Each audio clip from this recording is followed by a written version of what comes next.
नक्षत्रों के बारे में चर्चा कर रहे हैं। नक्षत्र यानी वो तारे जो न सड़ती न चलती, जो कभी खत्म नहीं होते हैं, न चलते हैं, स्थिर है और कभी खत्म नहीं होते हैं। सूर्य भी एक तारा है, क्योंकि हमारा पूरा परिवार, सौर परिवार सूर्य से बना है और वह पृथ्वी के सबसे नजदीक है, इसलिए उसका ही सबसे ज्यादा हमारे ऊपर प्रभाव है।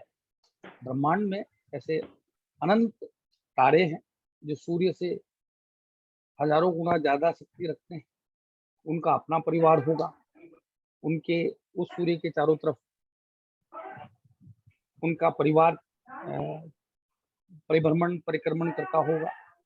हमारे परिवार का मुखिया सूर्य है, यानी कि हमको जो कुछ प्राप्त होता है वह सूर्य से प्राप्त होता है। जो ग्रहों, समस्त ग्रह उसके चारों तरफ चक्कर लगा रहे, समस्त ग्रह उसके चारों तरफ चक्कर लगा रहे, यानी मध्य में जो अंडाकार पथ है उसके मध्य में सूर्य देव विराजमान है।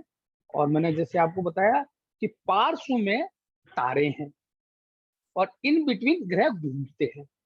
तो जो सामने से प्रभाव प्राप्त करते हैं वो सूर्य देव से, और जो पीछे से प्रभाव प्राप्त करते हैं वह अन्य तारे जो पार्श्व में, मैंने जैसे बताया, वो भी सूर्य के समान प्रकाशमान है। उनकी स्वयं की भी ऊष्मा है, मैग्नेटिक फील्ड है, गुरुत्वाकर्षण बल है, उनके प्रकाश है, प्रकाश की अपनी अपनी विविधता है, एंगुलर डिस्टेंसेज है उनके, और हर ग्रह एंगुलर डिस्टेंसेज से वह कारकत्व को पाता है, उसको एक एंगुलर डिस्टेंस से हम पे परिवर्तित करता है। तो सामने से सूर्य देव का प्रभाव, चलते हुए ग्रह सूर्य के प्रभाव को ग्रहण करके किस प्रकार मुझ पर यानी पृथ्वी पर किस एंगुलर डिस्टेंस से डालते हैं।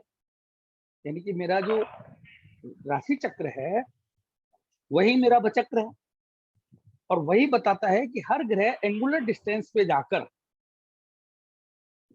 किस प्रकार मुझे प्रभावित करता है ना। तो इसीलिए ये कहा गया कि जो पूरे के पूरे 9 ग्रह उसमें चलायमान है। और हम बहुत अच्छी तरह जानते हैं कि ज्योतिष में पृथ्वी के स्थान पे सूर्य और सूर्य के स्थान पर पृथ्वी है। पार्श्व में जो है वो तारे हैं। तो जब भी कोई ग्रह चलता है तो सामने से तो वह सूर्य के सामने आता है, पीछे से तारों में आता है। तो तारों का जो 360 डिग्री का जो पेरीफेरी है, जो सर्कमफ्रेंस है, उसको 30-30 डिग्री के एक जानते हैं हम, एक वृत्त है जिसको 30 डिग्री के आधार पर बांट दिया गया है ना। और वो राशि चक्र बना दिया गया है। राशि चक्र को फर्दर डिवीजन करके उसके 13-20 के हिसाब से नक्षत्र का स्थान बना दिया गया है, और नक्षत्र के भी फिर चरण कर दिए गए हैं, और उसके भी कला बना दी गई है। ये आपके मन मस्तिष्क में होना चाहिए। तो जितना प्रभाव सूर्य का सामने से ग्रहों पे पड़ता है और अन्य ग्रह उस सूर्य की शक्ति को, उस ब्रह्मांडीय अनंत की शक्ति को, चाहे वो प्रकाश हो, चाहे वह ऊष्मा हो, रोशनी हो, चाहे ऊष्मा हो, चाहे मैग्नेटिक फील्ड हो, चाहे गुरुत्वाकर्षण हो, या ऐसी अंदर की कुछ शक्तियां हो जो हमें नहीं पता, जो हमारे ऋषि मुनियों को ही पता थी, उन सब को एक एंगुलर डिस्टेंस से एक दूसरे ग्रह को प्रभावित करते हैं। और मेरे को वो कितना प्रभावित कर रहे हैं, है ना, पृथ्वी को यानी मेरे को, यानी जिस जातक की आप कुंडली देख रहे हैं उसको कितना प्रभावित कर रहे हैं, that depends upon the angular distance from which they are returning the power of that particular planet to me, on me. उसी अनुसार मेरे अंदर कारकत्वों का उदय होता है। मेरी स्थिति, मेरे सापेक्षिक अन्य ग्रहों की स्थिति, है ना, वह क्या एंगुलर डिस्टेंस क्रिएट करती है, उसका प्रभाव मेरे ऊपर होता है। सिमिलरली, साइमल्टेनियसली, तो पार्श्व में जो नक्षत्र हैं, नक्षत्र इज ए कलेक्शन ऑफ एस्ट्रिजम्स, बहुत सारे तारों का समूह है जो एक विशेष प्रभाव उत्पन्न करता है।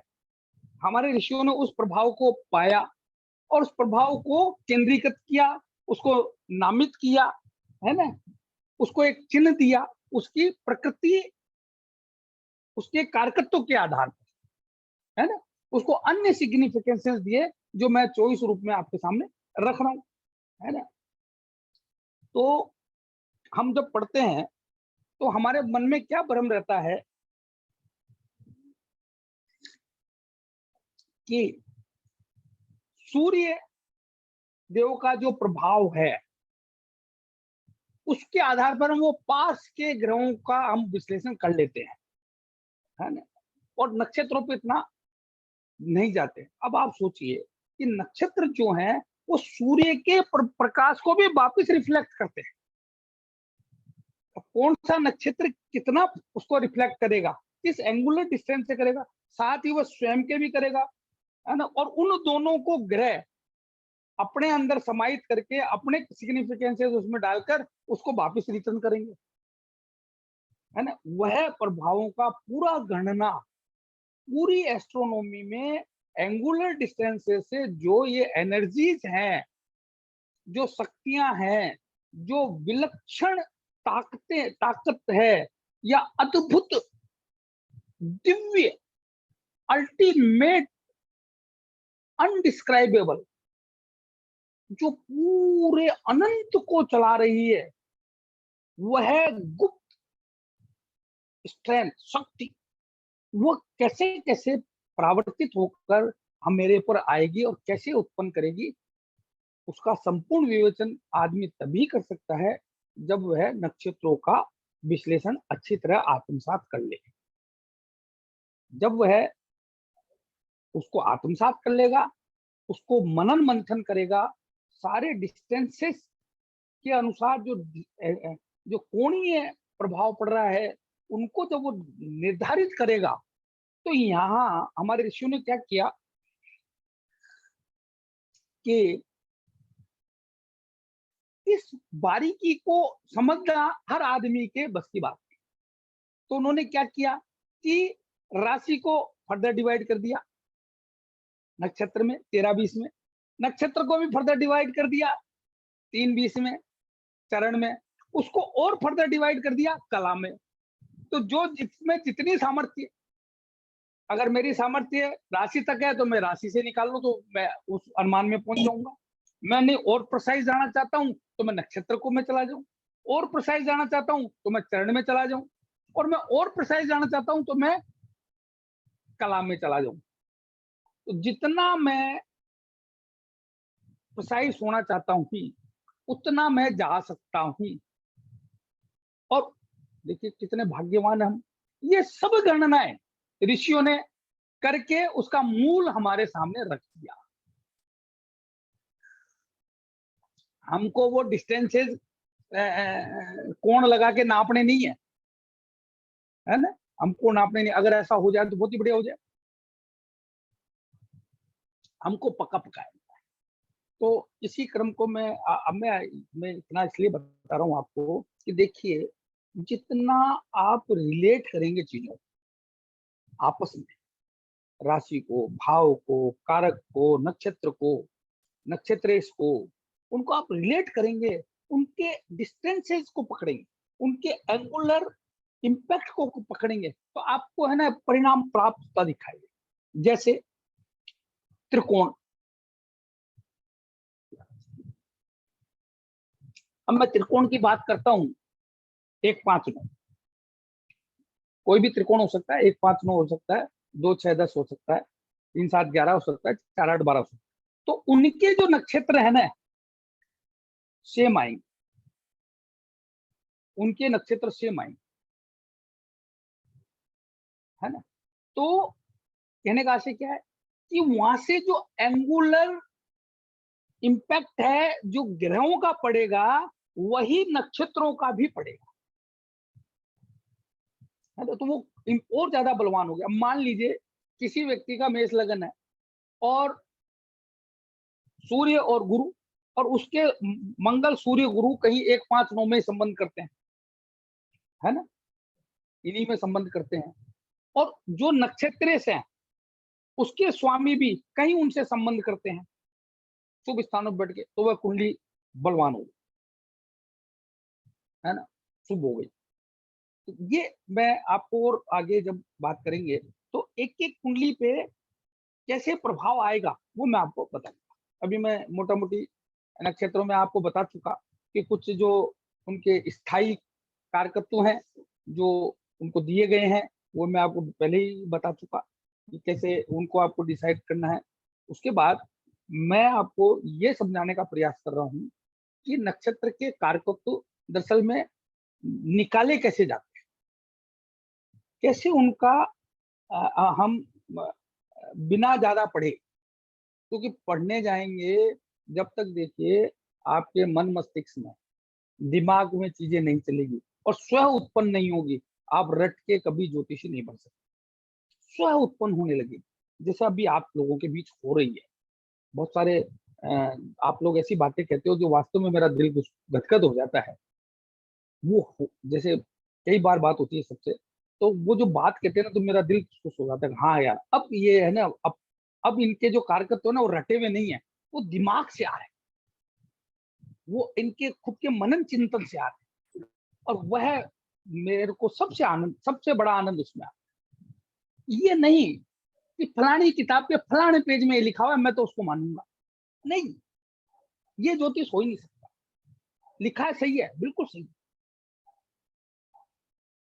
आप आपने मनन किया, आपने क्या निकाला उस पर और सोचो। और वो अगर आपको आपने एक बार सोच लिया कि नहीं मैंने सारे पैरामीटर निकाल के ये निकाला है, तो वही सत्य है। किताब किसी परिपेक्ष विशेष में भी लिखी जा सकती है और वो हाइथोपिकल होती है। कहीं किताब में ये नहीं लिखा जाता, या तो बुराई बुराई लिख देंगे कि 6, 8, 12 में बुराई बुराई लिख देंगे, या शुभ स्थानों पे अच्छा ही लिख देंगे। पर क्या ऐसा वाइस वर्षा भी तो होता है? बहुत सारी परिस्थितियां जो वाइस वर्षा होता है। तो वो बहुत सारी चीजें हमको सोचनी पड़ेगी। तो आप मन मस्तिष्क से, अपने मन से निकालो चीज, ठीक है ना। तो बहुत खुशी का विषय रहता है जब आप कोई कुछ बात बताते हो, कोई प्रिडिक्शन आप बताते हो, वह सत्य जाता है और मजा आता है ना। कभी कभी कोई बताते हैं साहब आपने बताया था और ये नक्षत्र भी पीड़ित हुआ, उसका राशि भी पीड़ित हुई, उसका ग्रह भी पीड़ित हुआ, वह भाव भी पीड़ित हुआ, तो यह व्यक्ति के वह अंग विशेष में तकलीफ हो गई, है ना, अंग विशेष में तकलीफ होगी। तो आप देखो कितना मजा आता है। ये ये ऐसे ये हम करेंगे, है ना। और आपको आप अचंभित रह जाएंगे कि परिणाम वही होगा जो आपने निकाला। परिणाम नहीं बदल सकता। मैं आपको ये अश्योर करता हूँ, जिस मार्ग में हम चल रहे हैं, जो ज्ञान हम प्राप्त कर रहे हैं, इस पे मैं 100% गारंटी करता हूँ, आप जो परिणाम निकालोगे वो गलत नहीं हो सकता है। प्रभु का ध्यान करो और आप बता दो, गलत नहीं होगा, क्योंकि आपकी आत्मा गलत करने ही नहीं देगी, क्योंकि आप बिल्कुल सत्य ज्ञान को पा रहे हो, सत्य के साथ चल रहे हो। पर स्वयं भी धीरे धीरे ऋषि बनने की कोशिश है ना। स्वयं के मनन मंथन पे लाओ चीजें, स्वयं भी ऋषि बनो। पारस भगवान ने लिखा है एक जगह, एक इंग्लिश की किताब है, उसमें ये कोट था, that highly impressed me, not only impressed, that motivated me in a big way. Total transformation of my life was begun when I read that particular paragraph. What a impressive, what that fellow, that Chauhan Sahab has used. A person can't be a good astrologer till he has no ability to be a rishi. You have to think like a rishi.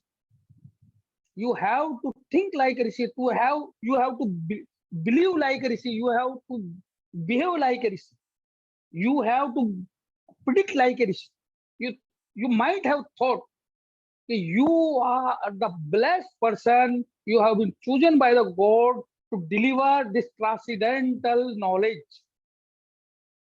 तो मनन मंथन करके उन चीजों को निकालिए, but after study, हवा में नहीं। और वो हम कर रहे हैं। We are running, we are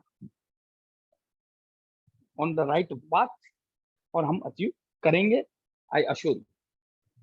और मैं समझता हूँ आप लोगों के अंदर भी ये विश्वास पैदा हो रहा होगा, 100% हो रहा होगा, ये मैं महसूस भी करता हूँ, है ना। ठीक है, तो बाद आगे चलते हैं। कुछ 2 मिनट में बात करना चाहूंगा। आप में से किन्हीं ने भी इन दिनों में कोई ऐसी कुंडली देखी हो जिसमें नक्षत्र स्थापित किए हो? कोई भी, एनीबॉडी, बी फ्रैंक। जितना ज्यादा डिस्कस करेंगे, जितनी खुल के बात रखेंगे, जितना कमिटमेंट करेंगे अपने आप से, जितना कमिटमेंट करेंगे एनवायरनमेंट से, जितना कमिटमेंट करेंगे सोसाइटी से, जितना कमिटमेंट करेंगे लोगों से, उतने बड़े ज्योतिषी बनोगे। हर आदमी को मैं, भगवान की कृपा है मेरे ऊपर, मैं ज्योतिषी हूँ, डरने की जरूरत नहीं, बिल्कुल डरने की जरूरत नहीं। कोई प्रिडिक्शन करना हो, हिचकना ही नहीं। आपने देख लिया, यस यस, सोचना ही नहीं। ये बताएं कोई।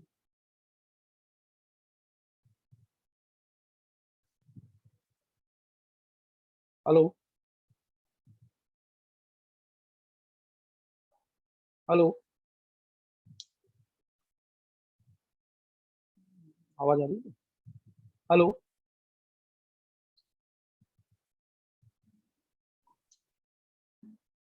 चलो आवाज नहीं आ रही शायद। आवाज आ रही मेरी? आ हेलो, रही है, आपको तो आ रही। इन्होंने देखा हो? चलो ठीक है, कोई बात नहीं। मैं आपको आर्द्रा तक बता चुका था, है ना। और मैंने ये बताया था कि जब रोहिणी का निर्माण हुआ, भगवान दक्ष प्रजापति ने जब रोहिणी का निर्माण किया, उनकी अति सुंदरता को देखकर उनका मन विचलित हुआ, और अधर्म की संभावनाओं को देखते हुए समस्त देवतागणों ने एकत्रित होकर भगवान शिव से प्रार्थना की, और रोहिणी ने अपने स्वरूप को बचाए रखने के लिए मर्ग का रूप लेकर विहावान में, यानी जंगल में शरण ली, छुप गई वो। इसलिए मर्गशिरा के कारकत्व वो खोजी, प्रवृत्ति, तेजी, ये सब बातें हैं, चोर, जुनून, तेजी, सुंदरता, ये सब है ना। तो उसके बाद भगवान शिव ने रुद्र रूप लेकर, है ना, आद्रा में समस्त धरा को विहीन करते हुए उस कृत्य से रोका। पूरी धरा जो है वो अ, तबाही आ गई उसमें। लेकिन आद्रा यानी ह्यूमिडिटी, यानी डैम्पन, यानी कि जल, तो भगवान रुद्र जब बहुत थक गए तो उनके मस्तक से पसीना गिरा। वह पसीना ही बरसात कहा जाता है। तो जब भी सूर्य आद्रा में प्रवेश करते हैं तभी बरसात होती है।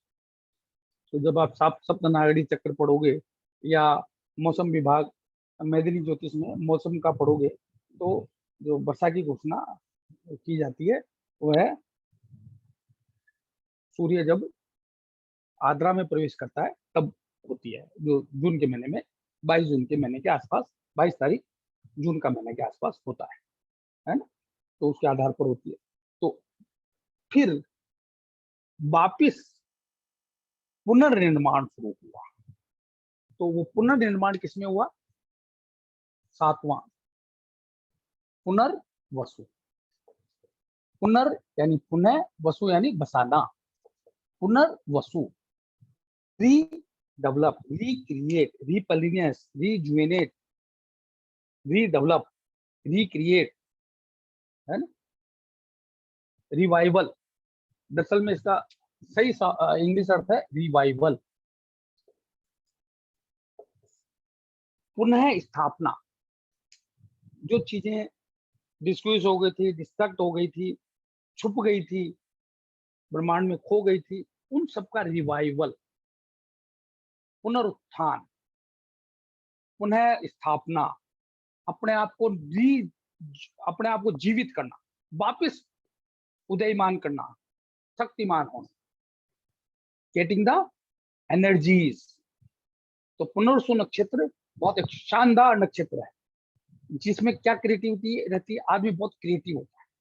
तो पुनर्वसु के जो गुरु का नक्षत्र है, विश्वंतरीनाथ गुरु है, आप जानते ही हैं। और पुनर्वसु गुरु का नक्षत्र है, तो क्या इसके 2 टुकड़े होंगे? अवश्य होंगे, अवश्य होंगे। तो 3 तो जाएंगे किसमें? मिथुन में। और एक किसमें जाएगा? वहां 1:3 था या 3:1? एक किसमें जाएगा? कर्क में। तो मिथुन का स्वामी बुध, और कर्क का स्वामी चंद्रमा, ठीक है ना। पुनर्वसु के जो अधिष्ठात्री देवता हैं वो है Aditi, mother of gods, god, समस्त देवताओं की माता अदिति। ब्रह्मांड में जो पुनर्वसु का चित्र बनता है वो है तर्कस, जिसमें तीर रखते हैं ना, एक्वियर, एक्वियर जिसमें तीर रखते हैं। कई जगह इसको बो यानी तीर का भी नाम दिया गया है, ठीक है ना। ये इसका वो है। और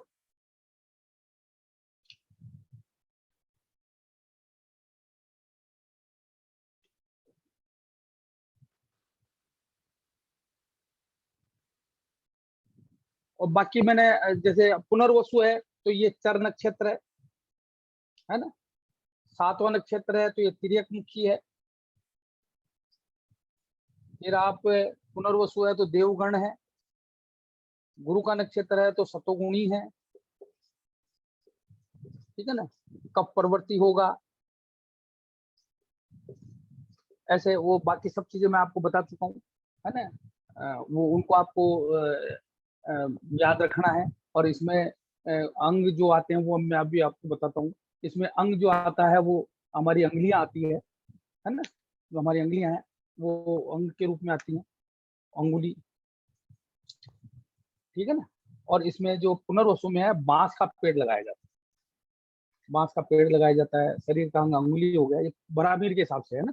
बांस का पेड़ लगाया जाता है। बाकी आप इनकी नाड़ी कौन सी है, योनि पुनर्वसु की जो है ना मार्जर होती है, मार्जर, मार्जर समझते ना, बिल्ली,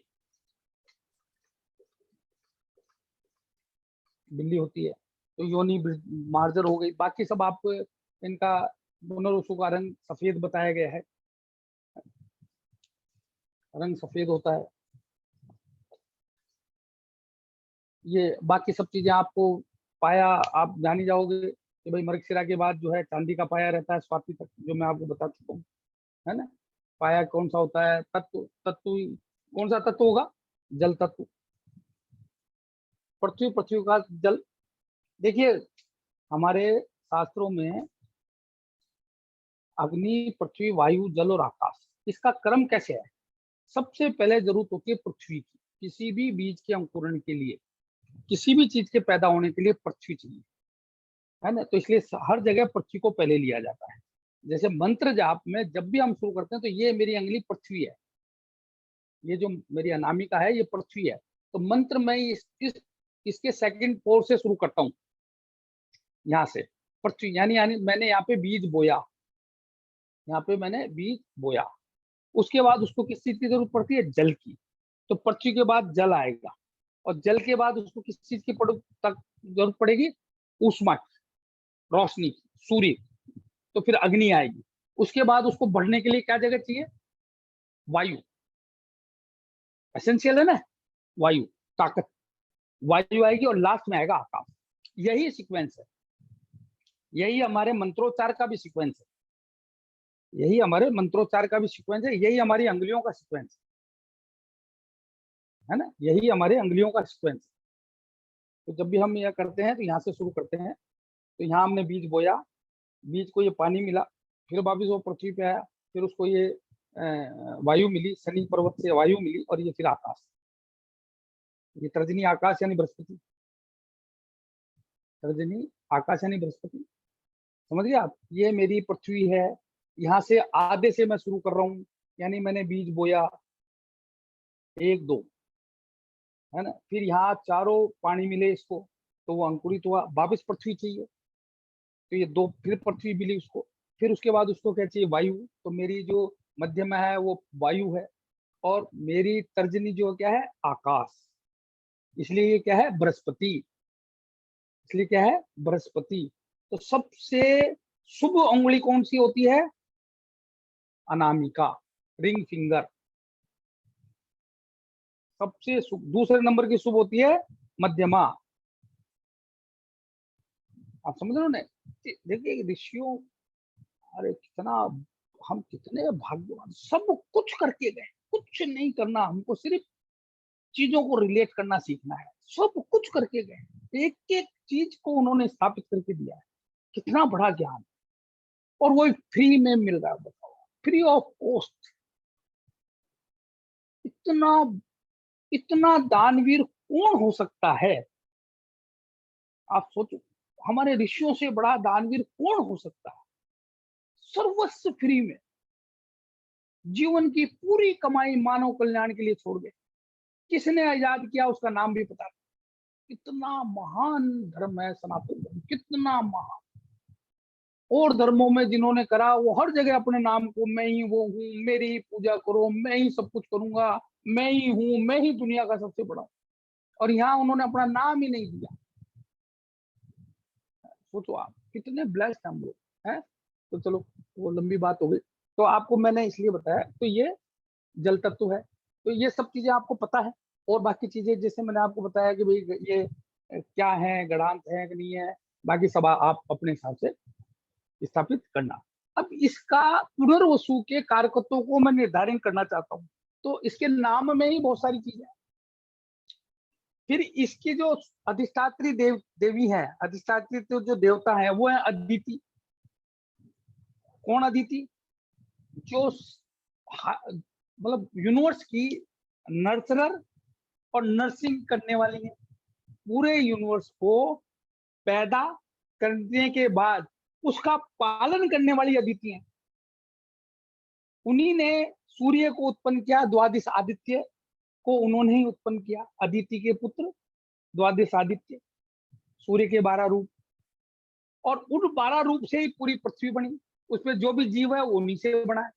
तो उन सबकी माता अदिति, तो नर्सरिंग एंड नर्चरिंग, वो उसकी देवी है और माँ अधिष्ठात्री है। कितना ब्लेस है ये। तो पुनर्वसु यानी कि पूरी चीजों का वापस से निर्माण जो बिगड़ गई थी, किस रूप में? मात्र रूप।